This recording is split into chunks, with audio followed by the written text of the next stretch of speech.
Bonjour Stanislas Guerini. Bonjour. Merci d'être avec nous ce matin sur LCI. Vous êtes député LaREM et patron des Marcheurs, le mouvement d'Emmanuel Macron. Ça bouge dans cette pré-campagne. On va d'abord parler de la gauche avec l'appel sur TF1 d'Anne Hidalgo hier soir à une primaire dans la gauche, à un rassemblement. Yannick Jadot vient de dire que c'était non à la proposition d'Anne Hidalgo. Vous qui venez de cette famille socialiste, dans le fond, comment vous l'avez interprété cette démarche? C'est vrai, moi j'ai été adhérent du Parti Socialiste. Je vais vous dire, je ne suis pas là pour tirer sur des ambulances. On voit bien que la candidature d'Anne Hidalgo est mal en point aujourd'hui. Moi je suis un peu triste pour le Parti Socialiste, à vrai dire, parce que je trouve que cette démarche-là, qui est d'ailleurs refusée par tout le monde en réalité, que la candidate elle-même avait écarté le matin même en disant que ça serait un rassemblement artificiel. C'est pour moi le symptôme d'une campagne d'un Parti socialiste qui ne sait plus ce qu'il a à proposer, qui ne sait plus où il va, qui se demande même ce qu'il fait dans cette campagne présidentielle. C'est une sorte de mort cérébrale qui est en train de s'achever. Dire qu'aujourd'hui, elle pourrait se mettre derrière la candidature de M. Mélenchon, c'est bien signifier qu'il n'y a aucune direction dans cette campagne. Le Parti socialiste n'a plus rien à proposer. Et donc moi je dis aux sociodémocrates, ceux qui nous ont rejoints, qu'aujourd'hui, ceux qui incarnent une politique progressiste, ils sont derrière Emmanuel Macron, dans un camp progressiste que nous rassemblons un peu plus tous les jours. Je retiens votre formule, mort cérébrale du Parti socialiste. Oui, mort cérébrale au sens des idées. Moi, je crois que ce qui est important dans une candidature, c'est ce qu'on a à proposer, c'est le projet de société d'une certaine façon qui est proposé. Et ce qui me marque là-dedans, c'est que le Parti socialiste n'a pas de projet dans cette campagne. C'est une campagne d'ailleurs où il y a des propositions à droite et à gauche, peu de projets, peu de vision de société. Je crois que c'est ça qui est important dans une élection présidentielle, c'est là où on souhaite emmener le pays. Je crois que c'est ce qui fait la différence entre Emmanuel Macron aujourd'hui, qui a une vraie vision pour notre pays, de construire une France à l'horizon 2030, une France qui sera plus forte au sens de cette crise, contre des candidats aujourd'hui, puisque lui-même ne l'est pas, qui sont dans des propositions techniques mais sans vision. Oui, c'était quoi hier soir? Vous l'avez peut-être vu ou entendu, c'était un sauf qui peut ou quand même une tentative désespérée de réveiller la gauche? Moi, je ne suis pas commentateur politique, non, mais quand je l'ai regardé, vous avez regardé TF1. Il me semblait que c'était plutôt une sorte d'amorce de sortie sur la pointe des pieds de cette élection présidentielle. Voilà le sentiment profond et sincère que j'ai eu en regardant Anne Hidalgo. D'accord, avec un peu de compassion donc, pour cette famille et puis... l'idée que l'électorat socialiste, social-démocrate se porte sur Emmanuel Macron. Donc, vous êtes rassuré sur ce flanc-là? Il n'y a pas de menace? Je ne considère pas ça comme une menace. Je crois que la politique, c'est une question de dynamique, c'est une question de projet. Aujourd'hui, les idées progressistes, elles sont incarnées par Emmanuel Macron. C'est ça qui compte, ce n'est pas l'addition de quelques pourcentages. Je ne crois pas du tout à ça. Alors, on va quand même en parler un peu des sondages. À droite, il s'est passé quelque chose. Succès de Valérie Pécresse à la primaire, progression forte dans les sondages à ce stade. Ça montre au minimum quoi, Stanislas Guerini? Qu'elle est une candidate sérieuse, dangereuse, politiquement? Comment vous la qualifiez dans le fond? D'abord, ça montre qu'il y a une volatilité dans les sondages qui est énorme. On l'a vu ces dernières semaines. Marine Le Pen, elle a perdu 10 points en quelques semaines. Là, on a des mouvements sondagiers extrêmement forts. Ça bouge tout le temps. Les sondages donnent des résultats différents. Ça montre d'abord une chose, c'est que les Français ne sont pas encore dans cette élection présidentielle et qu'il y aura un enjeu majeur dont plus personne ne parle d'ailleurs, qui est l'abstention. Le plus grand parti de France aujourd'hui, c'est l'abstention. Ça sera ça le sujet. On revient à Valérie Pécresse. D'abord, un peu de calme par rapport aux sondages. Vous vous souvenez très bien que François Fillon avait pris quasiment 10 points. Mais on s'en souvient, et sur LCI, on relativise. Benoît Hamon, c'était la même chose. Donc, je crois qu'il faut rester extrêmement calme. Ce qui compte, et les chiffres d'une certaine façon qui comptent, ce sont ceux qui concernent le pays. On a la plus forte croissance depuis 50 ans. Stanislas Guerini, non, mais je ne dévie pas de votre question. Mais simplement, je pense qu'il faut prendre un tout petit peu de distance par rapport au sondage. Après, sur le fond, c'est un peu facile. Sur Valérie Pécresse. Voilà. Moi, je ne veux pas faire du facile avec vous, Elisabeth Martichoux. Je vais vous répondre. Je crois au fond qu'elle a un problème et de cohérence et de crédibilité. Je crois qu'on a un problème de cohérence quand on quitte les LR en dénonçant une dérive droitière de ce parti et qu'on y revient par la fenêtre au bras de M. Ciotti qui est prêt à voter Éric Zemmour face à Emmanuel Macron si le cas se présentait. C'est quand même un tout petit problème de cohérence. Et puis un problème de crédibilité. Je l'entends aujourd'hui nous attaquait sur la bonne gestion des finances publiques il y a quelques semaines encore. Elle nous demandait toujours plus d'argent pour sa région, qu'elle a largement obtenu d'ailleurs avec le plan de relance dans la crise. Elle nous dit que nous ne gérons pas bien les finances publiques aujourd'hui. Quand elle était ministre du Budget dans la crise de 2008, c'était une augmentation des impôts, du chômage et des déficits publics massives. C'est le contraire que nous voyons aujourd'hui. Alors, elle n'est pas plus comptable. Pardon d'en revenir elle au n'est fond, pas plus mais comptable. nous avons la plus forte croissance de tous les pays européens. Elle n'est pas plus comptable, Stanislas Guérini, du quinquennat de Nicolas Sarkozy qu'Emmanuel Macron n'était comptable du quinquennat de François Hollande. Est-ce que ça, c'est pas un argument qui est un peu, alors encore une fois, un peu facile? Je crois que c'est difficile aujourd'hui pour les LR, de façon générale, de nous donner des leçons de bonne gestion des finances publiques quand les Français peuvent constater que notre pays repart plus fort de cette crise en réalité. Que nous avons créé plus d'emplois maintenant depuis les 20 dernières années. Il a cramé la caisse, c'est ce qu'elle a dit. Est-ce que ça n'est pas une accusation qu'il porte? Il a cramé la caisse. Dans ce cas-là, il faut dire quelles étaient les dépenses ces derniers mois qu'il ne fallait pas faire. Et moi, je n'ai rien entendu, si ce n'est qu'il faudrait supprimer 150 000 fonctionnaires dans l'administration administrante. C'est un peu léger. Le Sénat vous a dit, la droite LR vous a dit que les 38 millions, la prime inflation, par exemple, elle arrosait trop large. Il leur faudrait la repérimétrer, en tout cas changer de dimension. Les mêmes candidats, pardon, Elisabeth Martichoux, mais je parle de déficit de crédibilité. Les mêmes candidats qui, quand nous avions ce débat sur justement la protection que nous devions apporter aux Français face à l'augmentation des prix de l'énergie, disait moi j'aurais rendu l'argent. C'était l'expression d'un des candidats et j'aurais rendu tout l'argent que l'État a encaissé, soi-disant, sur l'augmentation des prix de l'énergie. Donc il faut un peu de crédibilité, il faut en réalité de la constance. Moi je crois que dans le champ politique aujourd'hui, la constance et la crédibilité, elle est derrière le gouvernement et derrière Emmanuel Macron, sur tous les aspects,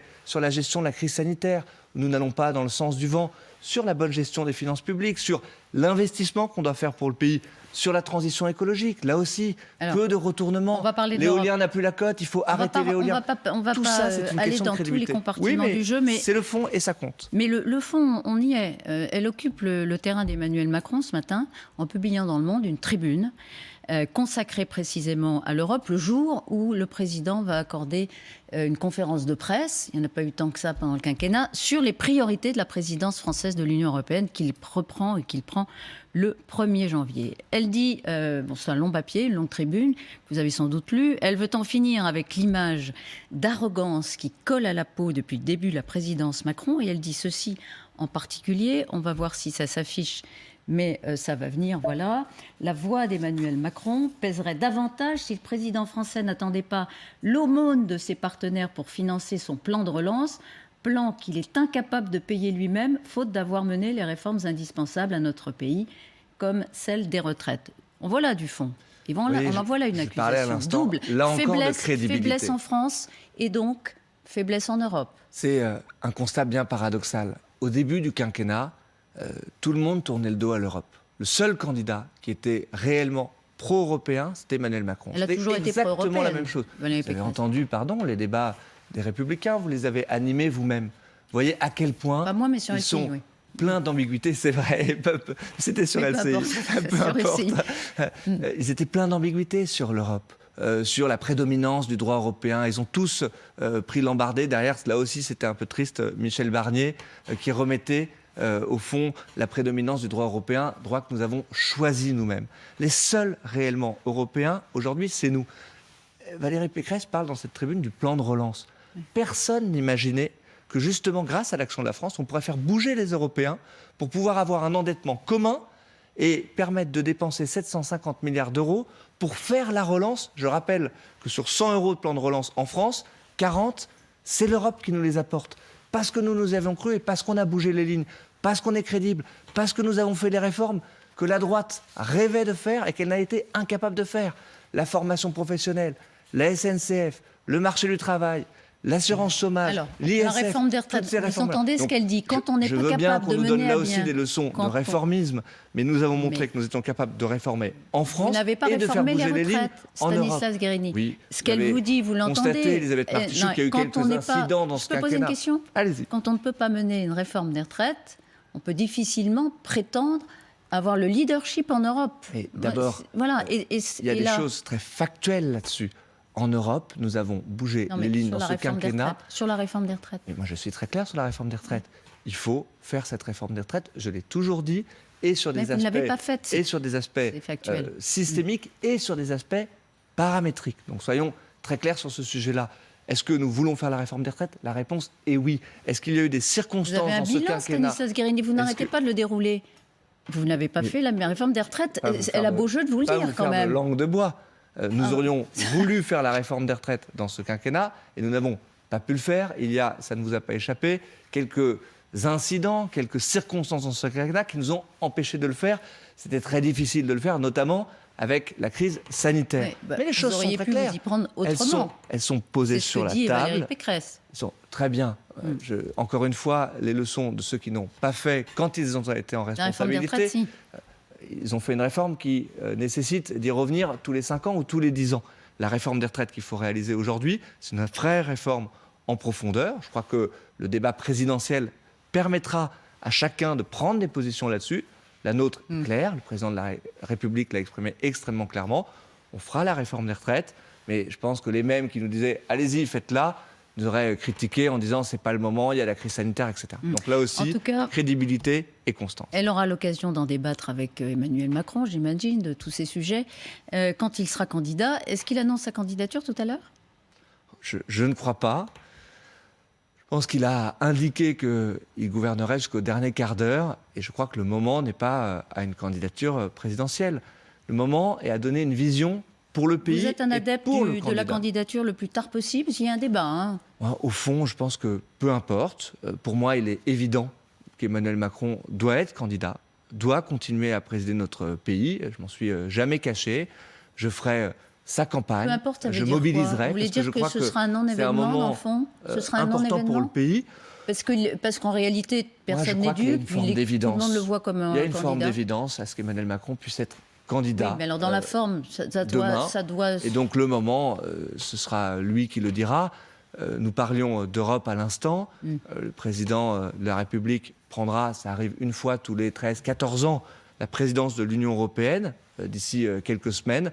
C'est un moment important. Moi, personnellement, je crois qu'il est bon d'ouvrir cette présidence en étant pleinement président. Voilà comment je vois les choses. Mais au fond, qu'importe le calendrier, pour moi, il y a une évidence à ce que le président de la République puisse être demain candidat et continuer surtout à présider notre pays. En tout cas, ce que vous nous dites, c'est que Macron, l'Européen, c'est toujours un axe de campagne. Mais plus que jamais, nous avons à la fois un bilan dans ce quinquennat sur beaucoup de sujets où on nous disait c'est impossible. Je pourrais les énumérer ce matin, je ne vais pas en donner 10.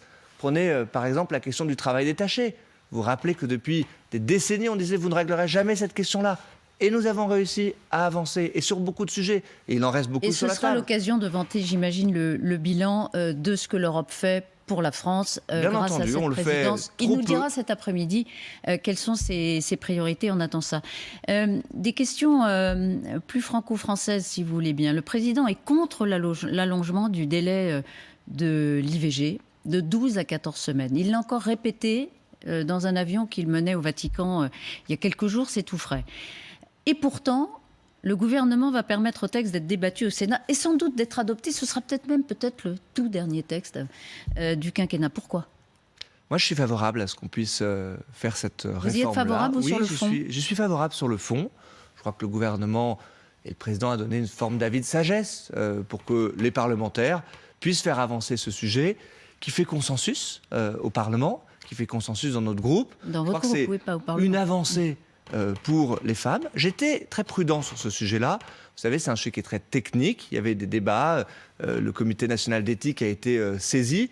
Et j'avoue que j'attendais les avis des experts sur ces sujets parce que c'est jamais des questions anodines.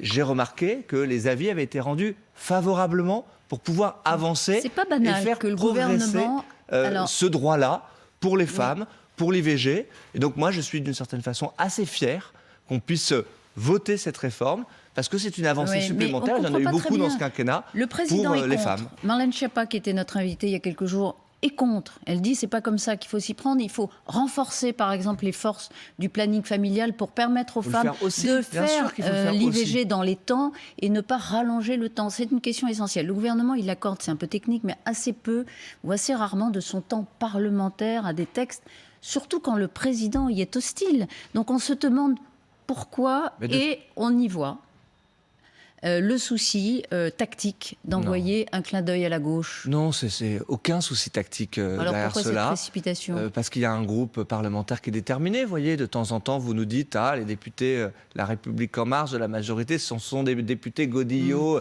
qui attendent leur consigne le doigt sur la couture du pantalon. Vous voyez bien que ce n'est pas le cas. Il y a un groupe qui est déterminé. Donc il faut cajoler un peu sa majorité. Un ministre de la Santé qui a regardé, je crois, le sujet très en profondeur, qui lui aussi était prudent. Olivier Véran. Moi, je l'avais écouté dans les avis. C'est un médecin. Il sait de quoi il parle quand il parle de ces matières-là. Et puis, il a regardé ce que disaient les experts, les scientifiques, le Conseil national d'éthique. Il a constaté, comme nous, que les avis rendus étaient positifs. Et donc, je crois qu'avec un ministre de la Santé plutôt convaincu, avec un groupe parlementaire plutôt déterminé, il était bon de faire avancer ce qui sera, encore une fois, sur le fond, une avancée pour les femmes, pour le droit à l'IVG, qui est parfois remis en cause dans notre pays, ne l'oublions pas. Mais moi, je suis assez fier qu'on puisse faire avancer ce sujet-là. Et faire passer le message aux femmes. Rien à voir avec l'irruption de Valérie Pécresse sur la scène. Rien à voir. Vous voyez bien que c'est vous qui avez des pensées, bien sûr, pensée derrière, comme dit le philosophe. Emmanuel Macron, c'est le vide. Un mannequin en plastique, adolescent qui se cherche. On a l'impression d'un type qui n'est pas fini. C'est à la fois les phrases d'Éric Zemmour pendant le meeting de Villepin et hier matin avant-hier matin, sur RMC. Et donc c'est signé d'un candidat qui pèse encore dans les sondages assez lourd. Emmanuel Macron va répondre ? Non, ça ne m'intéresse pas. C'est l'extrême droite dans ce cas-là de plus classique. Moi j'ai l'impression parfois de voir Bruno Maigret quand je vois Éric Zemmour. Ça me frappait en regardant son meeting parce qu'il s'avère que je me suis attardé un tout petit peu à regarder ce qu'il disait.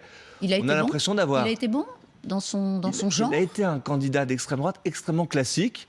De la même façon que j'imagine que les électeurs un jour d'extrême droite peut-être trouvaient Bruno Maigret séduisant. On est dans une primaire de l'extrême droite. À qui sera le plus outrancier ? C'était un meeting extrêmement classique où on insultait, on invectivait, on attaquait les personnes, on manipulait la haine, on tapait sur les militants de SOS Racisme. C'est l'extrême droite dans ce qu'elle a de plus banal et de plus crasse d'une certaine façon. Avançons. Avançons pour le pays, il y a bien d'autres sujets qui sont plus importants que cela. Alors, des sujets qui ne sont pas rien, des sujets de géopolitique. Il y a un certain nombre de pays qui boycottent les Jeux d'hiver de Pékin. Pékin vient de rétorquer que ces boycotteurs en paieraient le prix. La France ne s'est pas encore positionnée. Pourquoi ? Moi, je ne suis pas favorable à ce qu'on puisse boycotter les Jeux. Voilà, je vous réponds de façon assez claire. C'est un boycott diplomatique. Hein. Oui, c'est un boycott en plus qui ne dit pas vraiment son nom. C'est-à-dire qu'on envoie ses athlètes et puis les dirigeants n'y vont pas. Il y a une forme d'hypocrisie derrière tout ça et de facilité. Moi, je crois que ce qui est important, c'est que sur les questions qui fâchent, celle des Ouïghours notamment, il faut dire à la Chine ce que la France, que l'Europe pense droit dans les yeux. Est-ce qu'un boycott fait avancer d'1 millimètre cette cause-là ? Je ne le crois absolument pas. Et parfois, je suis gêné de voir qu'il y a une sorte d'affrontement bloc contre bloc, parce que c'est ça qui est en train de se jouer quand on regarde un peu les choses d'un point de vue géopolitique, entre le bloc des États-Unis et le bloc chinois. Moi, je ne souhaite pas que l'Europe rentre dans une sorte d'alignement avec les États-Unis pour entraîner une sorte de conflictualité avec la Chine. Je ne crois pas que c'est comme ça qu'on fait avancer les sujets. Je pense que, là encore, l'Europe a besoin de parler d'une seule voix, d'être forte. C'est pour ça que je préfère que, d'une certaine façon, le gouvernement français concerte avec les pays européens d'abord pour pouvoir donner, sur cette question-là, une réponse européenne. Mais je vous ai donné la mienne. Je ne suis pas favorable au boycott. Et je pense qu'il faut dire sur les sujets qui fassent à la Chine, droit dans les yeux, ce que nous pensons. Et Emmanuel Macron donnera sa position, lui, tout à l'heure, conférence de presse à suivre, bien sûr, sur LCI à partir de 16h. Merci beaucoup, Stanislas Guérini.